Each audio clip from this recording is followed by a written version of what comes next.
તો ફાઇનલી ફરી વખત આપના વાલા એવા સાહેબ પાર્થ જાની સર હાજર થઈ ગયા છે. શું લાવ્યા સાહેબ? સેક્શન સી મોસ્ટ આઈએમપી સવાલ. આ પ્રશ્નો એવા વિદ્યાર્થી મિત્રો માટે છે કે જેને અત્યાર સુધી કંઈ નથી કર્યું, અને જે વિદ્યાર્થીને આ વિભાગમાં પૂરામાંથી પૂરા માર્ક લાવવા છે એવા વિદ્યાર્થી મિત્રો માટે પણ, અને જેવા વિદ્યાર્થીઓ આ વિભાગથી ડરે છે તો તૈયાર થઈ જાઓ, ખુરશીની સીટ બાંધી દો. Late start. વિભાગ સી 18 માંથી 18 માર્ક લાવવાનો શ્રેષ્ઠ ઓપ્શન. ચલિए, પહેલું કે સર આ વિભાગ સી ની અંદર કેટલા પ્રશ્નો આવે છે? તો 9 પ્રશ્નો આપેલા હશે. 9 પ્રશ્નો આપેલા છે. 9 માંથી તમારે કોઈ પણ 6 તમને જે આવડે છે એ લખવાના રહેશે. તમને 9 આવડે છે, પણ મારી એવી એડવાઇસ છે કે 6 અથવા +1 7 પ્રશ્ન લખવાના. ક્યારેય 9 પ્રશ્નો લખવાના નહીં, નહીતર પાછળ સમય ઘટે. 9 પ્રશ્નો ચેક તો થાય, પરંતુ વધારાના પ્રશ્નો લખવા નહીં. જે વધારે આવડે એ પહેલા લખવા, પછી એકાદ એક્સ્ટ્રા લખવો, બસ ઇનફ છે.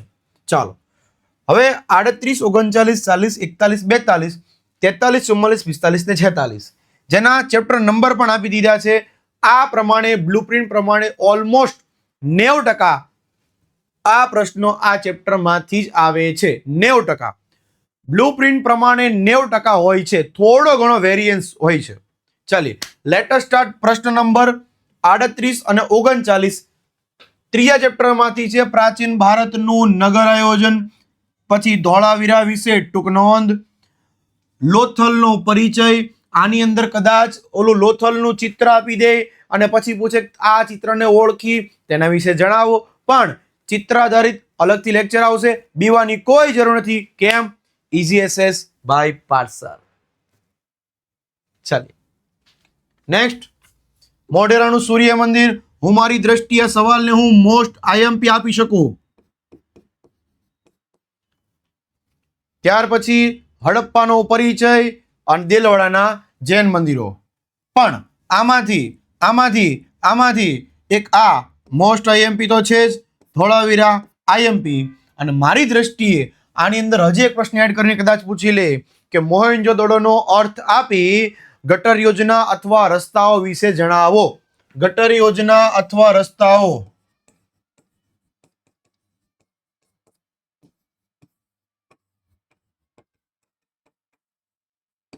તો આ બે માંથી એક.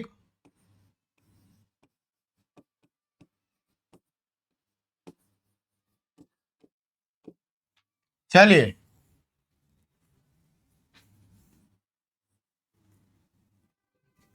ત્યારબાદ આગળ જઈએ છે. સર સ્ક્રીનશોટ લેવા દો ને, 1 મિનિટ.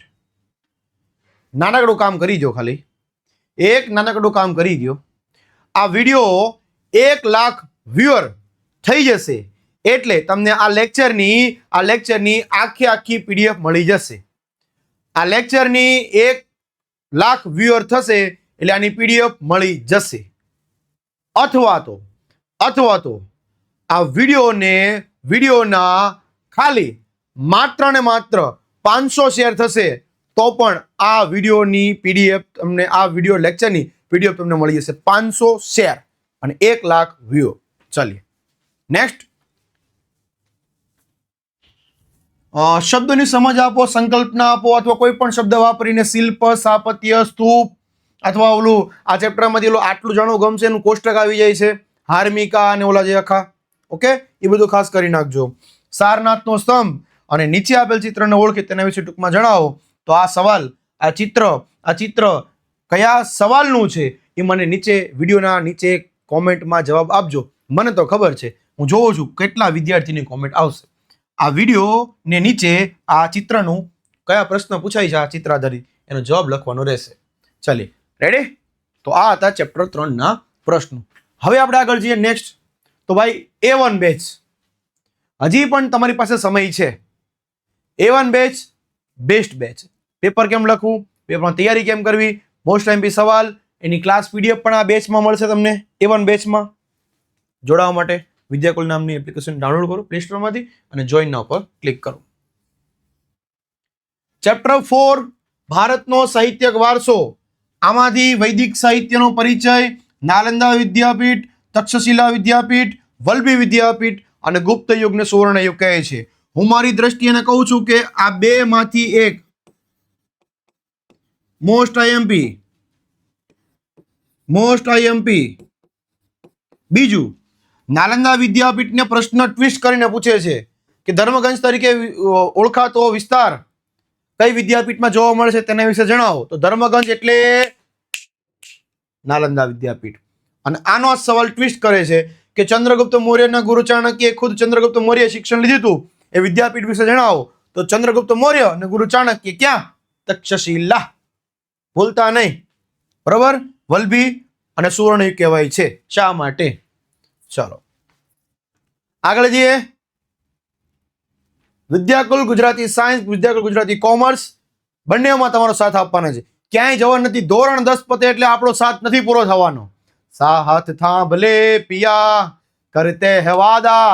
અને સાથે સાથે ઇન્સ્ટાગ્રામ ચેનલમાં જોડાઈ જાઓ. આઈએમપી શોર્ટ, ઇમ્પોર્ટેડ અપડેટ બધું તમને ત્યાં મળશે. સાથે સાથે વોટ્સઅપ પર ચેનલ પર અપડેટ થઈ જાઓ. દરેક પ્રકારની માહિતી ત્યાંથી તમને મળી જશે. બીજું, આ ચેનલમાં નવા છો, ચેનલને સબસ્ક્રાઇબ કરજો, નોટિફિકેશન ઓન કરી દો, જેથી કરીને અમે જેવો લેક્ચર શેડ્યુલ કરીએ એવી સૌથી પહેલા નોટિફિકેશન તમને આવે. એટલે લેક્ચર જોવામાં તમે મિસ ન થાવ. નોટિફિકેશન યાદ કરો. ઘણી વખત માણસનું મગજ એને યાદ શક્તિ નથી રહેતી. મને ભૂલાઈ જાય, તમને ભૂલાઈ જાય, પણ આપણને મશીન યાદ કરાવે છે. જો ધારીએ તો આપણે આપણું કામ સરળ કરી શકીએ છીએ, પરંતુ મગજનો ઉપયોગ કરીએ તો નોટિફિકેશન ઓન કરી દો, કામ થઈ ગયું સરળ. તમને યાદ કરાવશે મશીન. મશીન ક્યારેક ભૂલ ખાતું નથી. નેક્સ્ટ ચેપ્ટર નંબર 8 કુદરતી સંસાધન, જેના બધા સવાલ છે. હું મારી દ્રષ્ટિએ આ બે માંથી એક મોસ્ટ આઈએમપી. સંસાધનના પ્રકાર, જમીન ધોવાણ અને ભૂમિ સંરક્ષણ અટકાવવાના ઉપાયો. આ બે માંથી એક 100%.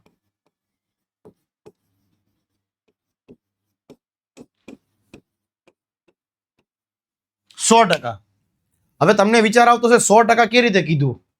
એવું તો સરને હું વિશ્વાસ હશે, સર શેના આધારે 100% કહેતા હશે? તો હું એટલું કહું છું ચોક્કસ કે મેં બોર્ડના છેલ્લા 15 પેપર, આમ તો 15 જુલાઈના પેપર પણ એનાલિસિસ કર્યા. માર્ચ 25 થી લઈને 15 થી 20 પેપરનું એનાલિસિસ કર્યું.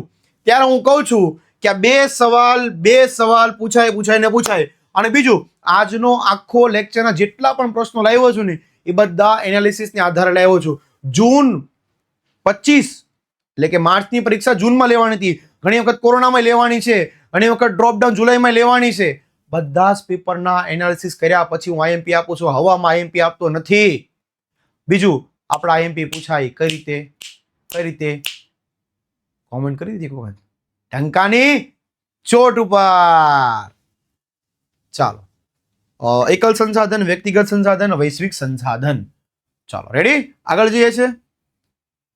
નેક્સ્ટ યુથ સ્વયં પેપર સેટ 2026. સાથે સાથે જો વિભાગ એ માં હજી તકલીફ છે. તારે જો 24 માંથી 24 માર્ક લાવવા હોય તો આ તારા માટે રામબાણ ઇલાજ રહેશે.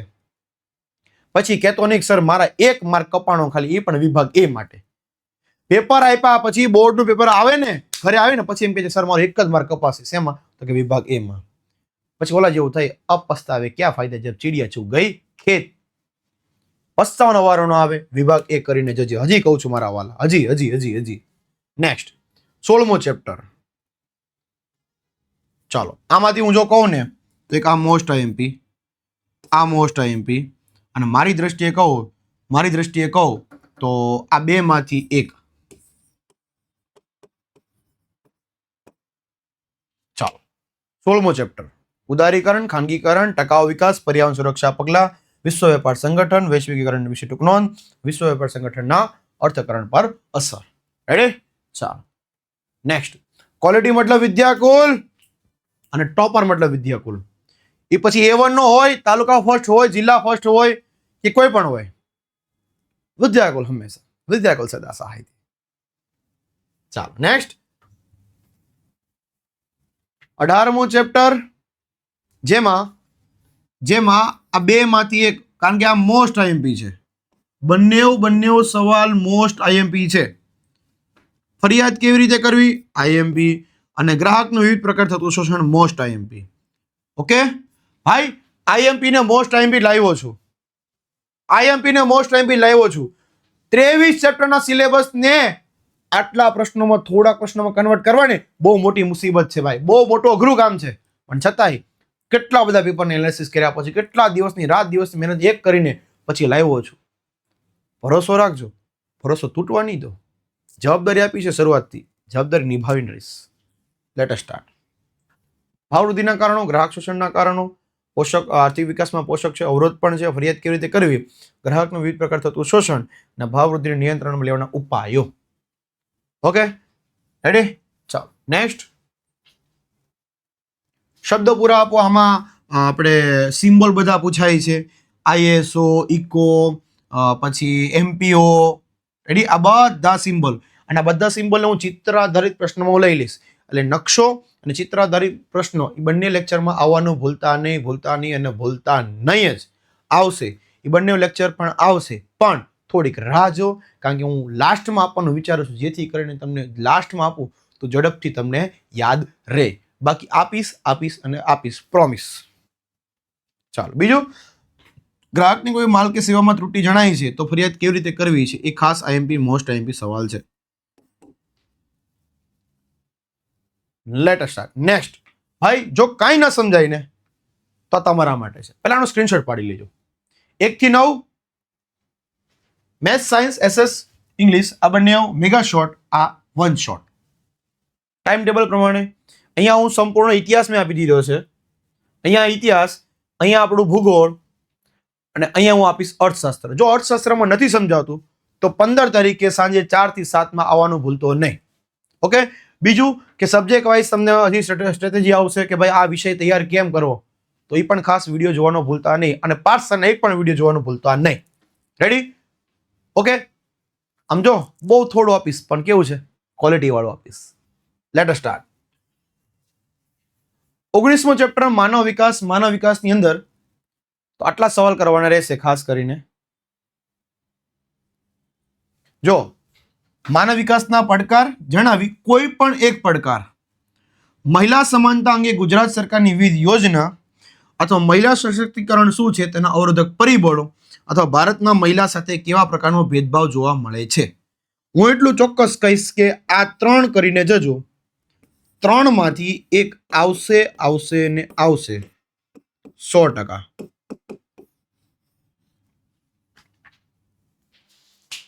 100%. આટલું પૂછાશે જ. બીજું વસ્તુ કહું છું, વિભાગ સી માં જો પૂરામાંથી પૂરા માર્ક લાવવા હોય ને તો 10 મુદ્દા તમારે ફરજિયાત લખવા પડે. 10 મુદ્દા ફરજિયાત લખવા પડે. બીજું, તમે ઘણા બધા વિદ્યાર્થીઓના હજી હું પુરવણી જોઉં છું તો એ લોકો ફકરા વાઇઝ સિસ્ટમ લખે છે. અમુક સવાલ ભૂલી જાય છે, ફકરા મુજબ લખે છે. ભાઈ 25મા સવાલથી લઈ અને 54મા સવાલ સુધી દરેક સવાલ મુદ્દા પાડીને ફરજિયાત લખવાનો. પછી 2 માર્કનો હોય તોય ભલે, 3 માર્કનો હોય તોય ભલે, અને 4 માર્કનો હોય તોય ભલે. એની પાછળનું રીઝન કહું, તમારી પુરવણી 2 કે 3 મિનિટમાં ચેક થઈ જાય. હવે 2 કે 3 મિનિટમાં પેપર પુરવણી ચેક થતી હોય તો તમારા મુદ્દા ગણવા, મુદ્દા તમારા ફકરા વાઇઝ લખ્યું હશે તો એ મુદ્દા ક્યાંથી ક્યાં સુધી છે એ તમને ચેક કરવા બેસશે નહીં, પણ મુદ્દા પાડેલા હશે તો મુદ્દાના આધારે માર્ક આપશે. બીજું, બોર્ડની જે સોલ્યુશન કી આવે ને, એ જે શિક્ષકોને આપે છે, ચેક કરવા જાય છે, એ લોકોની આન્સર કીની અંદર સ્પષ્ટ લખેલું હોય આવી રીતે. કોઈ સવાલનો જવાબ હોય તેમાં આવી રીતે છગડીયો કૌંસ લખ્યું હોય કે 4 મુદ્દાના 2 માર્ક. તમે તમારા શિક્ષકને પણ પૂછી શકો છો. જો એ બોર્ડનું પેપર ચેક કરવા જતા હોય તેને પૂછજો કે સર આવી રીતે આન્સર કીમાં લખેલું હોય તો 4 મુદ્દાના 2 માર્ક. એ તમને 100% હા પાડશે. તો આ રીતે 4 મુદ્દા પાડેલા હોય તો એ તમને 2 માંથી 2 માર્ક આપી શકે. ફકરો પાડેલો હોય તો એ માર્ક નહીં આપી શકે. રેડી? પેપર ચેક કરનાર વ્યક્તિને જો જેટલું કામ સરળ કરી આપશો એટલા તમને વધારે સારા માર્ક આપશે. મારા વાલા વિદ્યાર્થી મિત્રો, હું ઘણી બધી વખત કહું છું પણ તમે છતાંય ભૂલ કરો છો. ભાઈ તમે આખું વર્ષ મહેનત કરી હોય છે ને, તો શા માટે આવી નાનકડી ભૂલ કરો છો? શા માટે? હે, મહેનતને માર્કમાં કન્વર્ટ કરતા આપણને આવડવું જોઈએ. રેડી? મને પ્રોમિસ આપો કે હવે આ પછી ક્યારેય ભૂલ કરીશું નહીં. Point to point promise sir. Comment કરી આપજો ખાસ. આનંદે એક છેલ્લી સરસ મજાની કોમેન્ટ કે ગુજરાત બોર્ડ કે હર બચ્ચે કે દિલ में रूल किसका? કારણ કે ક્વોલિટી એજ્યુકેશન વિદ્યાકુલ આપ્યું છે. રેડી? રોલ વિદ્યાકુલ કા. તો આ સાથે તમને લેક્ચર આપું છું વિરામ. Thank you very much. આ લેક્ચર તમને કેવો લાગ્યો છે? તમને આઈએમપી કેવો લાગે છે? એક વિદ્યાર્થી એક સરસ મજાની કોમેન્ટ કરી આપશે અને તમારા જેટલા પણ મિત્રો હોય એને શેર કરી દેજે. જે એ મારા વાલા તે કાંઈ નથી કર્યું ને, આલે પાઠસર આઈએમપી આપ્યા છે, કરી નાખજે, નહીં તો પછી પસ્તાઈશ. Thank you very much for watching. ફરી મળીશું નવા લેક્ચર સાથે. બાય.